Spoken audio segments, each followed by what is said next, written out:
Let's go to John chapter 17 Juan Kapitulo 17.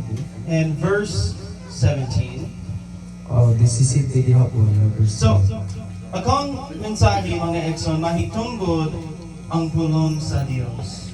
So, mensahe, ini siya may tungod sa pulong sa Diyos. Amen?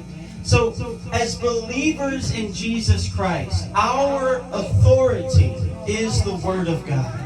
Ingon nga kita mga magtutuon diha ni Kristo ang atong nga otoridad mao kini ang pulong sa Dios. Jesus said, "My words are spirit and they are life." Sige no Hesus ingon nga akong pulong kini espiritu ug kinabuhi.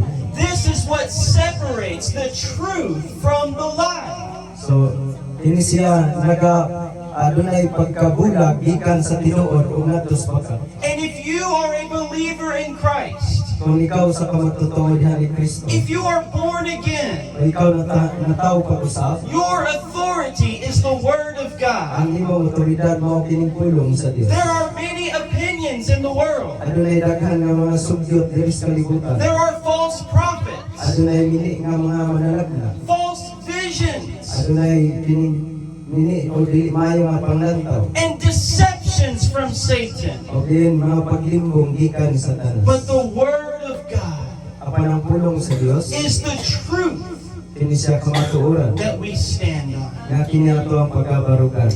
Amen. Amen. Now the Word of God says, and this is the word of Jesus, sanctify them by your truth. Your word is truth. So niingon siya sa Juan 17. Yung sa'yo mo basa? Balaan na sila dihas kamatuuran, ang imong pulong kamatuuran. Amen. So my God, Father, I just ask you today, God, to speak to us. Lord, this message is so simple and yet, Lord, importante kaayo. That we would understand our authority as Christians. Lord God, that we would not be led away by deception, but we would be led by the Spirit and the Word of God. Lord, I thank you today again for the years of life that you have given. I thank you for your grace and for this time of fellowship. And I pray even now, God, we may receive refreshing for our soul.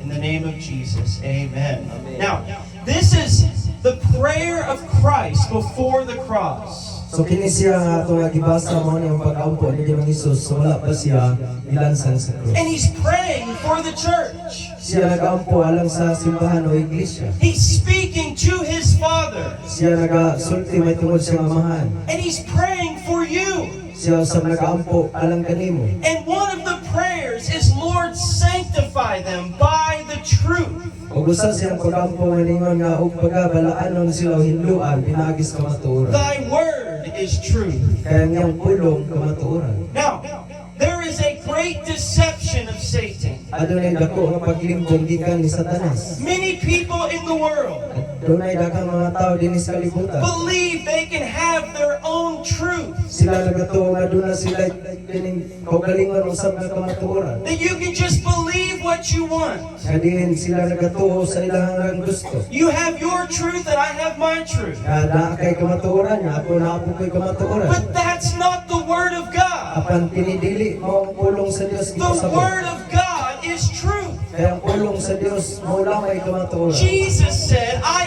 am the way, the truth, and the life. Kaya sige ng Hesus mingon ako mao ang kamatuoran o kinabuhi. Now, he said, sanctify them by your truth. Mingon siya nga og sila pagkabalaanon paghinluan pinaagis kamatuoran. King David said, how can a young man make his way clean? So ning ana siya ring David unsaon man sa kabatan-on nga din ang iyang kinabuhi maputli. By taking heed to your word. Sa pinaagi sa pag-atipid sa mga pulo. He said, your word is a lamp to my feet. Kaya ningon siya nga niya ang pulong sa Dios mao kini ang lamparahan sa iyang tiil. And it is a light to my path. O kini siya iwag sa akong dalan. We live in a world where there is much darkness. Nagapuyo kita ning kalibutan nga hilabihan kangitnit. There are great battles. Adunay dako nga di mga guba. The powers of hell diha sa gahom sa imperno. But the Word of God shines the light for our path. Apan ang pulong sa Dios kini siya nagadantag diha sa agianan. Now, we are Spirit-filled believers. Kita mga magtotoo nga di nagatuo diha sa pagkapuno sa How Espiritu many of Santo. you believe in the power of the Holy Spirit? Pila ba kaninyo nagatuo mahitungod sa gahom sa Espiritu Santo? God is still alive today. Kaya ang Dios nagpabilin siyang buhay angtod karon. Jesus Christ is risen today. Kaya si Ginoong Hesus siya binanhaw gihapon hangtod karon. But what's the Word of Christ? Apan sa mga pulong ni Kristo, The true worshiper ang tinuod nga mga magsisimba must worship God in spirit and in truth. nga kinahanglan siya magasimba diha sa Espiritu o kamatuoran. And the truth is God's Word. O ang kamatuoran mao na ang pulong sa Dios. So we cannot live a spirit-filled life without the Word of God. Dili kita makapuyo niya ng puno sa Espiritu Santo kung wala ning pulong sa Dios. The Spirit and truth works together. Kaya ang Espiritu o ang kamatuoran kini siya nagapamuhat sa tunga kinabuhi. Jesus called the Holy Spirit the Spirit of truth. Si Ginoong Hesus nagatawag sa Espiritu Santo nga ang Espiritu sa kamatuoran. And He said when He comes, He will guide you into all truth. O mingon siya, o sa dihang maabot siya, siya magatudlo, kanimo magagiyas, tibok kamatuoran. And so the Word of God is the anchor of truth for the believer. So ang pulong rin sa Diyos mo ni si angkla, diya sa kamatuoran, sa atag magtutuo. Now, let's go to 2 Timothy. Sa ikaduhang Timoteo, And, 2 Timothy chapter 2.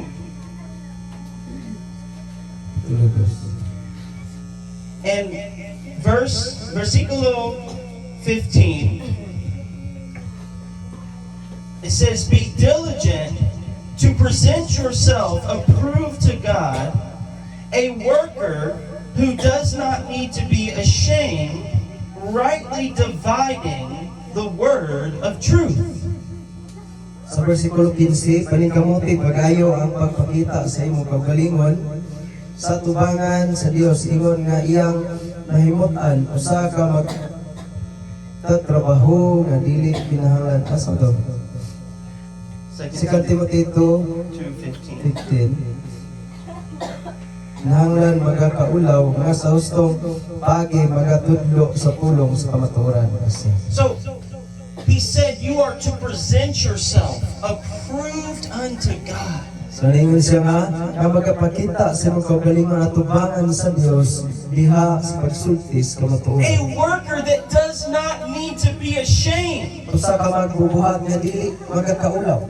rightly dividing the word of truth. Nga diin siya magakanulay, nga diin magabasa kung magabahin-bahin sa pulong sa Dios. This means we should be able to understand the word of God. So kini mga kabayan, kinahanglan nga makasabot kayo kita sa pulong sa Dios. We should be able to divide the truth from the lie. At kinahanglan ato ang magpalain, ato ang masabtan ang bakak ug ang kamatuoran. Now, what are the deceptions of Satan? So unsa man ang mga pagimbong ni Satanas? He always goes at the heart of the gospel. Kanunay siya nga diin mo adto diha sa kinasintruhan sa maayong balita. So, some people say there are multiple ways to heaven. So daghang mga tao ngayon nga adunay daghang mga paagi nga makaadto sa langit. But the authority of God's word, Apan diha sa otoridad sa pulong sa Dios, it says there is no one else but Jesus Christ. ang pulong sa Dios nagasulti nga din wala kay lain nga agianan makaadto sa langit gawas sa Dios ni Ginoong Hesus. Buddha cannot save you. So ang Buddha dili, ang Buddhist dili makaluwas kanimo. Muhammad cannot save you. Ang Muhammad usab sa mga Muslim, Diyos sa mga Muslim di makaluwas The nimo. idols of the nations cannot save. O ang mga Diyos nining kanasuran dili makaluwas. But Jesus Christ alone. Apan si Ginoong Hesus kayo. And we can say that by the authority of God's word. Apan kini siya atong makita diha sa otoridad sa pulong sa Dios. Because Jesus said, I am the way, the truth, and the life, and no man comes to the Father but by me. O si Ginoong Hesus mismo ningingon, walay makaadto sa dapit sa kong amahan gawas kung maagi ka nako. Now, Jesus warned the Pharisees Sige nung Isus na nagkapasidaan o nagapahimangno ngadto sa mga Pariseo. about ungodly tradition. May tungod nga ng dili Dios nun ng mga tulumanon. He said, you make the word of God of no effect by your O tradition. ginang siya mingon nga inyong gihimo ang pulong sa Dios nga dili magpulos pinagi sa inyong mga tulumanon. You have a religious doctrine, but it's not according to Scripture. Aduna ka may mga kining pagtulunan diha sa mga reliyon pero dili sumala sa pulong sa Dios. He said, you honor me with your lips, Ingon siya kamo nagapasidungog kanako pinagi sa mga baba o but baboy. your heart is far from me. Apan ingon siya ang inyong kasing-kasing halayo kanako. See, there are many people who have religion. Daghang mga tao nga na sila relihiyon. They have a form of godliness. Aduna sila dugay diha sa pagkadiyos no. They have a personal doctrine. Aduna sila kaugalingong pagtulunan. But if it contradicts the word, Apan kini kasumpaki diha sa pulong sa it Dios. is only death. Kini siya usa lamang ka kining butang. We have to get back to the authority of Scripture. Kinahanglan nga din mo balik ta diha na sa ka-otoridad sa sumala So sa sulat. the Bible said in the last days there would be doctrines of demons. So ang Biblia nagasulti na sa katapusang mga adlaw adunay mga pagtulunan gikan sa demonyo. And that there would be many false prophets. Adunay mutungha ang daghan ng mga gini ng mga manalagda. That they would twist the word of God to their own destruction. Hindi ilaha nga kining balitaron ang pulong sa Dios alang sa ilang kaugalingong kalagdagan. That's the importance of knowing the word of God. Ug mao kini nga importante kayo ang pagkahibalo kayo sa pulong sa Dios. Because your opinion is not your authority. Tungod kay kini nga ato ang mga pagsugyot dili ni may atong otoridad. But what does the Bible say? Apan unsa man ang gisulti diha sa Biblia. Now, 2 Timothy 3:16. Aduhang Timoteo 3:16. All scripture is given by inspiration of God and is profitable for doctrine, for reproof, for correction, for instruction in righteousness, verse 17, that the man of God may be complete, thoroughly equipped for every good work. Amen. Ang kasulatan gituga pinagi sa Espiritu Santo o mapuslanon kini siya sa pagpamadlong, pagtudlo, pagtulid o pagmatuto sa tao sa pagkamatarong aron ang tao sa Dios masangkap alang sa maayong mga buhat. Now, how do we know that the Bible is God's Word?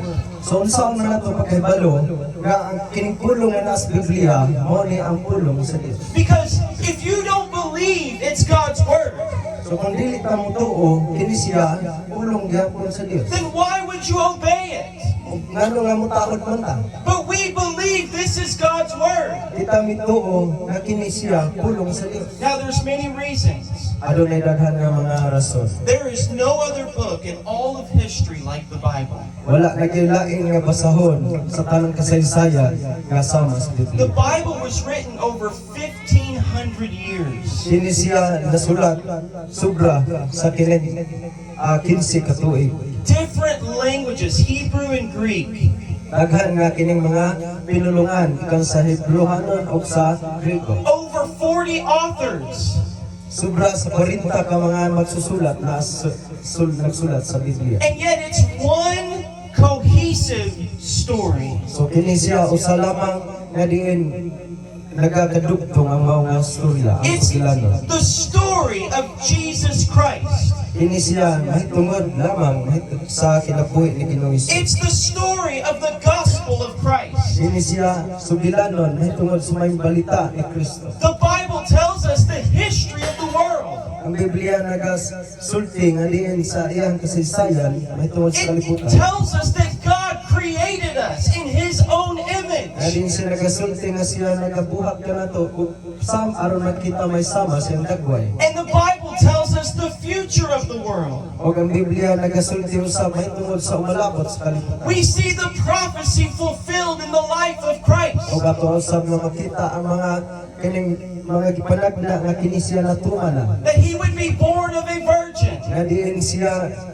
nga mahimugso gikan sa usa ka babae nga ulay. That He would heal the sick and raise the dead. Diin siya mag-ayos sa mga balatianon o magabanhaw sa mga patay. open the eyes of the blind, Ayahan gibuksan ang mga panglantaw sa mga buta. that he would be crucified on a cross. Diin siya igalansang niya sa cross. His hands and his feet would be pierced. Diin ang iyahang kamot o iyahang mga tiil gilapsan sa mga lansa. All of that was written hundreds of years before Christ. Sana siya nasulat sa wala, sobra gatusan katuig sa wala pa si Kristo nga po. And then the resurrection. O ang pagkabanhaw. I believe that God's word is true because Christ rose from the dead. Kung nagatuong ang iyang pulong kini sa tinutungod kay si Ginoong Jesucristo na banhaw gikan sa mga patay. The grave is still empty. Kaya ang lubong nagpabiling wa na isulod. He said that his gospel would go into all the world. Ngayon siya nga ang iyahang maayong balita na dinig kasangyaw sa tibuok kalibutan. And here we are today in the O Philippines, kita niya ni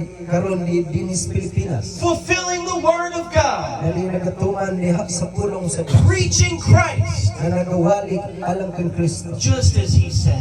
So mao kini ang giingon. He is alive.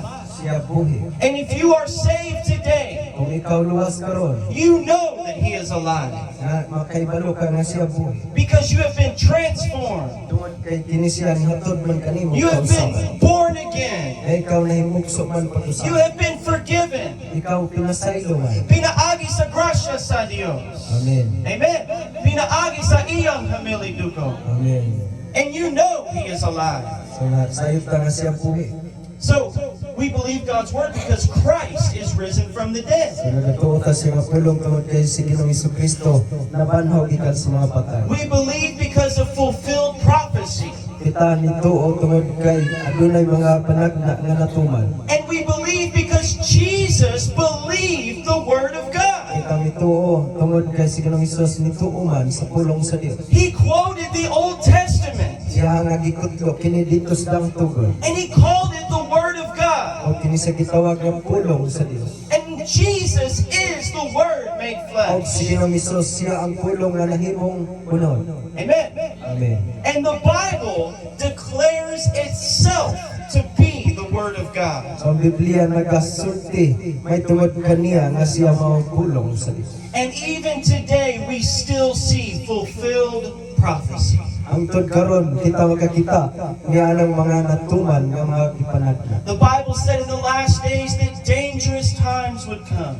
Ang Biblia nagasulti nga sa katapusang mga adlaw unya maabot ang mga makuyaw nga mga panahon. It said there would be earthquakes in diverse Pag places. ngayon siya nga adunay mga linlog ug diin mga kamatay kalisdanan sa nagkalain-lain The dagat. waves and the seas roaring. Diin ang mga balon diha sa kadagatan siya imong makita na diin kini siya. Dako kayo. Men's hearts would fail them for fear.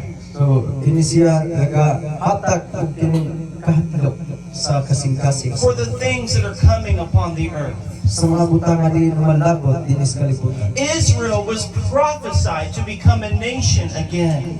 Ali ang Israel siya gipanagna na din siya mahimo nga mabalik nga usa ka nasod. After Christ rose from the dead, Human nga si Ginoong Hesus na banhaw gikas mga patay. there came a time where Israel was scattered among the nations. Nabot ang panahon nga diin nagkatibulaag ang Israel sa daghang mga kanasoran. But in 1948, Apan diyan ang tuig 1948 in one day, usaya kadlaw they became a nation again. sila nahimong nahibalik nga usa ka nasod. This has never happened before in human history, Kini siya wala gyud pamahitabo diha sa kasaysayan sa katawhan. where a nation was scattered for 2,000 years. Nga ang usa ka nasod na tibulaag sulod nga lang 2,000 ka tuig. And then they came back to their Unya homeland. kini siya na umol pagbalik nahimong nahibalik nga usa ka But nasod. this was prophesied in the Word of Apan God. kini siya gipanagna ng daan sa pulong. So we see the authority of Scripture. So ato makita ang otoridad diha sa sulatan. Now, I felt the calling of God to preach this today So akong gibati nga din ang tawag sa Dios nga ikawali. because many Christians don't read their Bible every day. So kay daghang mga nag-angkon Kristohanon pero wala magbasa silang Biblia matagat. And many Christians have compromised the truth of Scripture.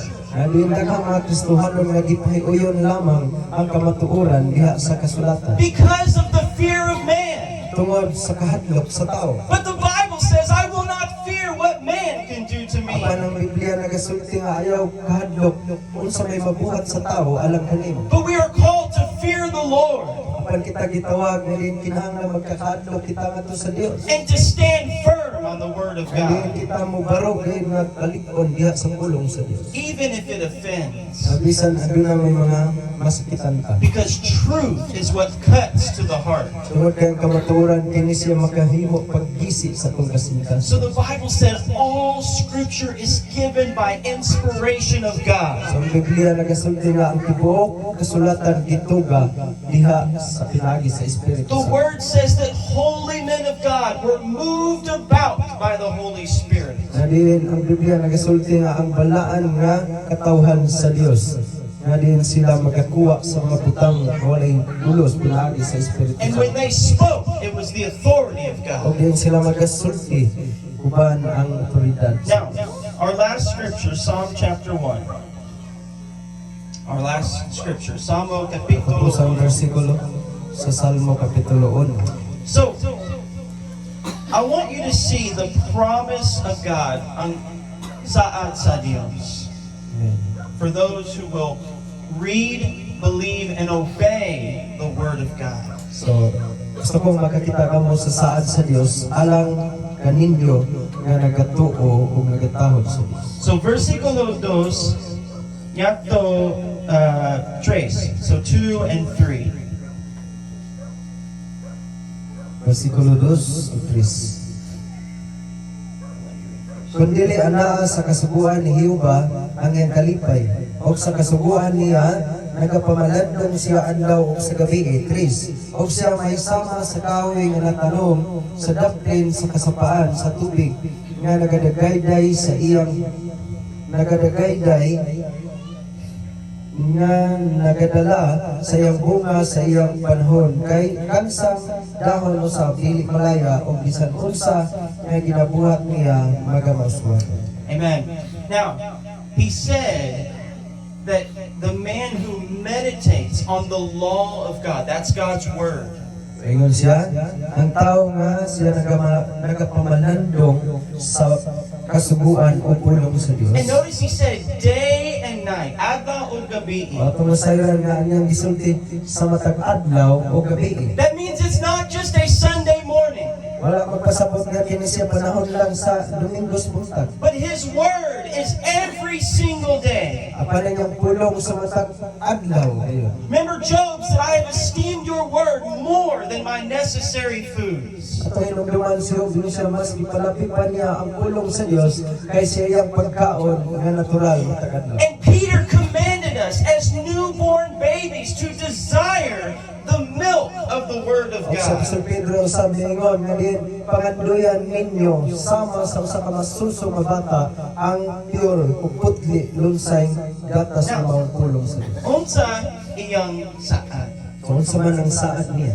If you read the Word of God day and night, Kung magbasa ta sa pulong sa Dios adlaw ug gabi, he said you will be like a tree planted by the rivers of water. naingon siya may sama ka sa usa ka kahoy nga natanom daplin sa kasapaan. And it said you will bring forth fruit in your season. O ngayon siya magadala kag bunga sa imong panahon. Now, this is why a lot of Christians are not fruitful. Mao kini ang hinungdan nganong daghan sa mga Kristohanon dili mabungahon. Because the Word of God is what brings fruit in your life. Kaya ang pulong dahil sa Dios kini siya mo'y magadalag bunga sa imong The kinabuhi. fruit of righteousness. Ang bunga sa pagkamatarong, The fruit of the Spirit. ang bunga sa Espiritu. Amen. So we need the Word so we can bring forth the fruit in our season. So kinahanglan ta sa pulong aron kita magadalag bunga sa atong panahon. And he said, your leaf will not wither. Pag nagingon siya ang imong mga dahon dili mahalaya. I've seen the banana tree. Ang nakita ang ganing saging. The hot sun comes down and the leaf withers. Adin ang kainit sa adlaw niabot nini niya nalaya ang iyang dahon. But the word of God gives constant life, and there's no withering, there's no death, but life. So wala kay kauga kung naa ang pulong sa Ginoo.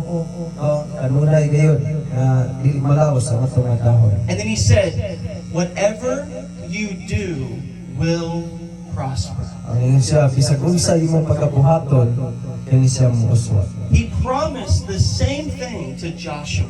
Kini siya isaad sa Dios samang butang adto kang Huswe.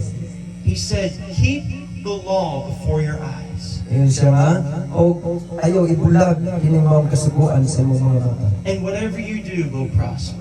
Bisag unsa imong pagkabuhaton mouswa. Now I want to close Alam with puso. a real example that happened in September. So ako nga musira ko tapos ko nga dunay panig-ingan. There was a false prophet from Africa.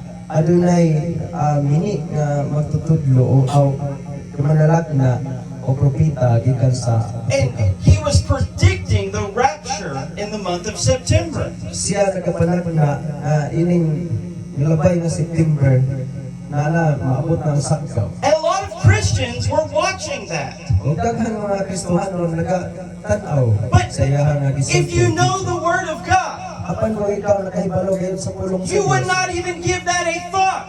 dili kayo ka na maghuna-huna. Because the Bible says, Tungod kay ang Biblia nagaingon, no man knows the day or the hour. kay ang Biblia nagasulti walay tawo nga sayod nga nang kaknaan. That's what I'm talking about. The authority of God's Ug Word. mao kana nga akong gisulti may tungod sa awtoridad sa pulong sa Dios. Paul said, even if I or an angel from heaven bring you another gospel, Si Pablo throw it. nagasulti ini siya bisan ako o mga manulunda gikan sa langit nga magadala kaninyo og lahi nga maayong balita ini siya dito sa tinong. We live in this modern age So niata ini nga moderno nga panahon. of social media. Naanay daghang kayo nga kita nato sa And social media. anybody can post about God. Adin daghan nga mga tawo nga nagadala diha sa tungod sa Dios. And they can share their dreams and their visions. O di nilang ipaambit ang ilang mga damgo o mga panglantaw. But if it contradicts the Word, Apan kini siya kung sumpaki gayon sa pulong sa Dios, it's not from God. dili gayon na ikan sa Dios. Amen? See, as Christians and as believers in the power of the Holy Ghost, we believe that God still speaks today. Adin ingon nga Kristohanon, adin nagatuo diha sa Espiritu Santo, adin ang Dios hangtod karon mosulti sa gihapon. I believe in dreams and visions. Ako nagatuo nga diha sa mga damgo o din pananaw. I believe in the gift of prophecy. Ako nagatuo na nga gasa sa pagpanagna. But it will not contradict the Word of God. Apan kinahanglan nga kini siya dili magakasumpaki diha sa pulong sa Dios. Man, so as I get back to Pastor Mike, I want to encourage you today. If you are not reading your Bible, it's that simple. Start opening God's Word, and God will feed your soul. He will refresh your life, and you will walk in the victory of Jesus Christ. That's Amen. Pastor Mike. Amen. So yun, siya nga kung wala ta nagbasa sa itong Biblia, so kinahanglan ta nga magsugod nga muhatag tag panahon, mubasa sa pulong sa Ginoo. Kay kini siya maghatag kanato nga makakaon ang atong matag kalag sa matag panahon nga mubasa ta sa pulong sa Ginoo. So ito nadungog ang pulong sa Dios. Hallelujah. So nagisgot nga si Ginoong Hesus mao ang tinuod nga pulong sa Dios. Ingon siya sa Juan 1:1 sa sinugdan, mao ang pulong uban sa Dios, ug Dios ang pulong. Ug sa bersikulo 14 sa kapitulo 1 sa Juan, ug ang pulong nahimong unod. Amen. Ug nipuyo uban kanato, ingon siya og puno sa grasya. So si Ginoong Hesus ang iyang gipasabot. So kitang tanan ingon ang pulong sa Ginoo sa dipadugay. Ingon wala ilaing agianan ingon na ang tao, ang kalag sa tao makaadto sa langit. Si Ginoong Hesus. Diba? Juan 14:6 Ako maong dalan kamaturan o kinabuhi. Walay makaadto sa dapit sa pangamahan gawas kung moagi ka nako. Amen. So kung dili kita moagi niya, di kita kaabot sa dapit. Amen. Nagiandam sa Ginoo. No? So dalay ko ng Dios, siya mao ang tinubdan sa tanan. Naanato, naani mo karon, siya ang tinubdan. Kaingon siya ang mga maayong hatag ug gasa kanang tanan, hingpit nga hatag ug gasa isa gikan sa Dios. So naani mo karon, wa kita atua. Kay kanang tanan gikan sa Ginoo. Kinabuhi, panahon, kusog, may panlawas o kaalam, tanan, mga butang, unsay nangko nimo karon, kanang tanan gikan sa Dios. Mubalik ra gyud ang tanan nga paghimaya pagpasidungog kadto sa Ginoo. Ano man bisag magkugi ka dihagdaman, ang tanang pagpasidungog unsay napundar nimo karon sa imong kinabuhi, unsa nakadaghan nimo bahandi. Mubalik ra gihapon ang himaya sa Dios. Ano? Sa imong pagkugi kung wala ka tagi pag-uha imong kusog matag adlaw. Unsa nimo pagtrabaho, kinsay mo piyal nimo trabaho, dili ka kabalo mo kwenta.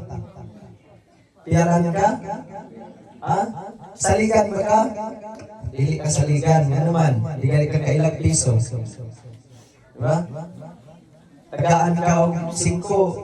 Di mo rin iuli. Kay piso yung gusto. Diba? O, watay may panglawas. So, kanang tanan, unsay napundar na abot sa tao nang mubalik na yun ang tanang paghimaya ato sa Dios. Unsa man kataas yung kinabuhi diri sa kalibutan? Dili na ang pinaka-importante. Ang importante, mataas matag mamubo atong panahon diri. Importante, ang imong kalag, pagkahuman imong kinabuhi na isiguridad. Mag-unsa man taas ang imong kinabuhi diri. Pero unsa man kataas nga nakikalipay na diri sa kalibutan. Na? Mag-edad ka 100. Diba? Mag-edad ka 100 kapin. Lisod na. Diba? Lisod na kayo na. No? So, dalay ko ng Diyos. Ini nga panahon, takos ang Diyos nga pasidunggan, pasalamatan. Niyata nagduyog sa kalipay sa tibok pamilya, panimalay, na nagakalipay sila sa pagpasalamat ngadto sa Ginoo. Takos pasalamatan ng Diyos. Kay kung wala pa ta niya pag-uhi o kusog, wa pa niya gibago atong kusog, wa pa tag paghigawas sa mga balatian o disgrasya, kikuyaw, katalagman ni agi ang mga balatian o sakit atong nalatasan, dili na tungod sa atong kahimuan o dili tungod sa Ginoo. Hallelujah. Nindog ta mga igsoon.